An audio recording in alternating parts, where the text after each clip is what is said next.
Ya, kembali saya Hardi Hermawan dan teman RKN dimanapun Anda berada, Anda masih menyimak tentang diskusi titik temu membahas mengenai korupsi kader parpol dan nasib para capresnya. Saya masih bersama dengan 3 narasumber. Ada Bung Rio Capella, calon anggota DPD Dapil Bengkulu dan mantan Sekjen, mantan Ketum Partai Nasdem.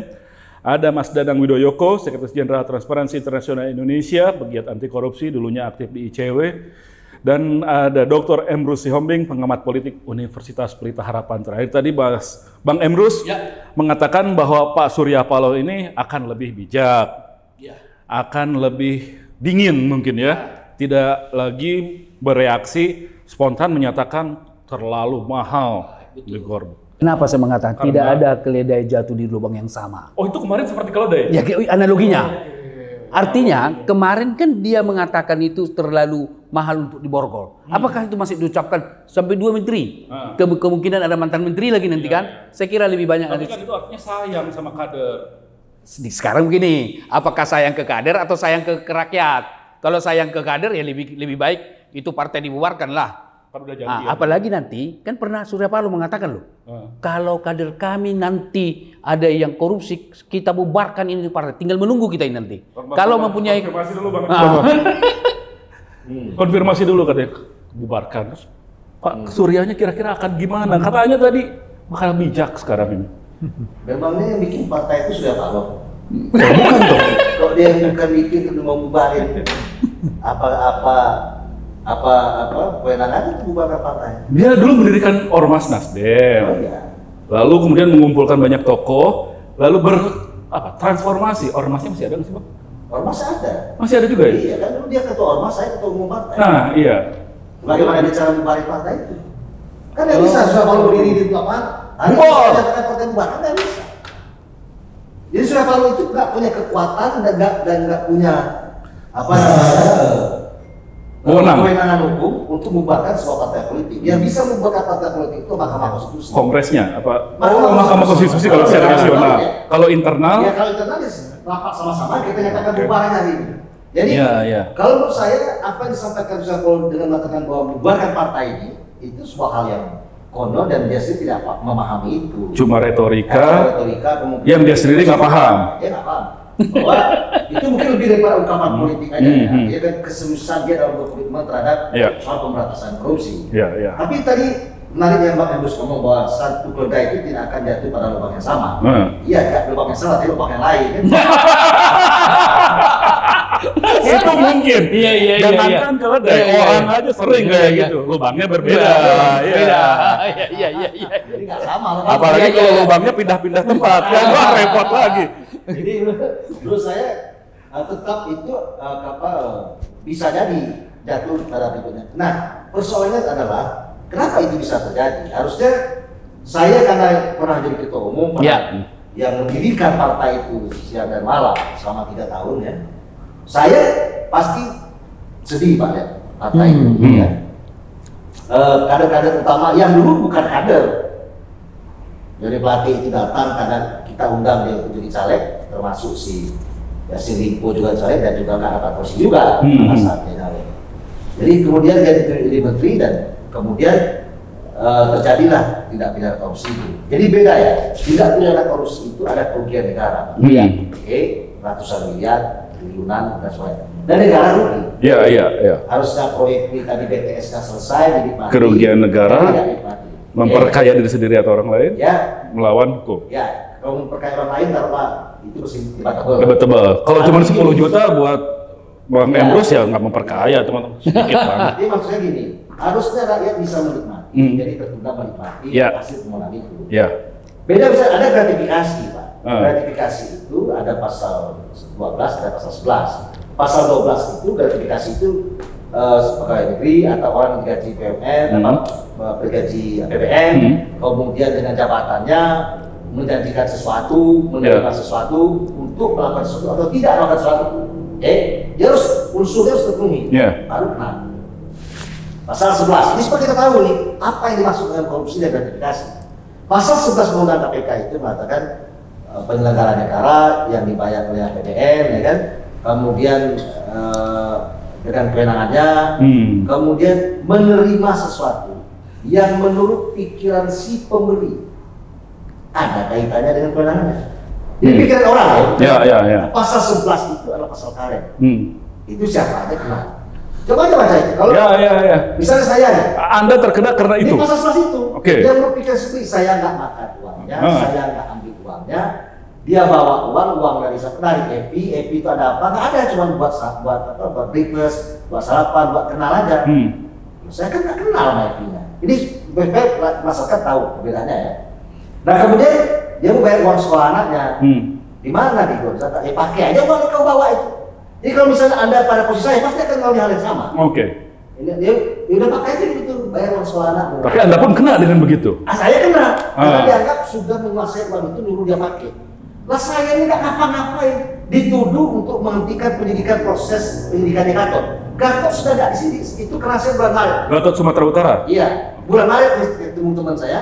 Kejadian mereka OTT itu Julinya, tempusnya nggak masuk, Pak. Jadi Anda pun pada waktu itu merasa Anda dibidik gitu? Oh iya, gara-gara Samad nggak jadi wapres. Gara-gara Samad nggak jadi Ya. wapres. Dan saya dipanggil ke istana oleh Pramono Anung untuk membawa pesan Ruki bahwa Ruki memesankan agar Mas Rio dibarter dengan BW dan Samad yang sekarang sudah keibuasaan dari pada ini. Oke.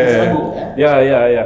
Tapi saya ini masalahnya apa ya Mas? Tapi Anda bisa melewati itu semua dengan santai. Oke, santai. 2 jam saya mundur.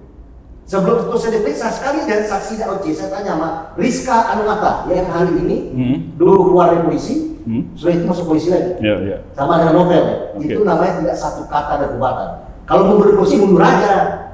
Nggak lulus Pancasila, nggak lulus aja. Itu laki-laki. Jantan gitu. Ya Anda bisa lewati ini semua. Tapi kalau Anda ingat, dulu Pak Surya Paloh ngapain pada waktu Anda kena ya? Ya kan ngomongin, jangan kan sekjen. Saya pun kini tangan. Oke. Jadi beda dengan yang sekarang. Beda dong. Saya sebenarnya ini sudah kena, sudah ditangkap dengan tidak dipecat, diberikan bantuan hukum, dijenguk. Oh saya tuh sekarang makan di Basuta itu kayak ngancurkan negara, Pak. Kayak merobohkan negara makan. Berapa dulu nilai Anda 100 juta ya? 200 juta. Tidak saya makan. Iya. Cewek itu bawa lagi uangnya, besok saya ganti uang setambah, ada pakai 50 juta. Karena teman saya dari kuliah dulu. Saya kena, saya bingung.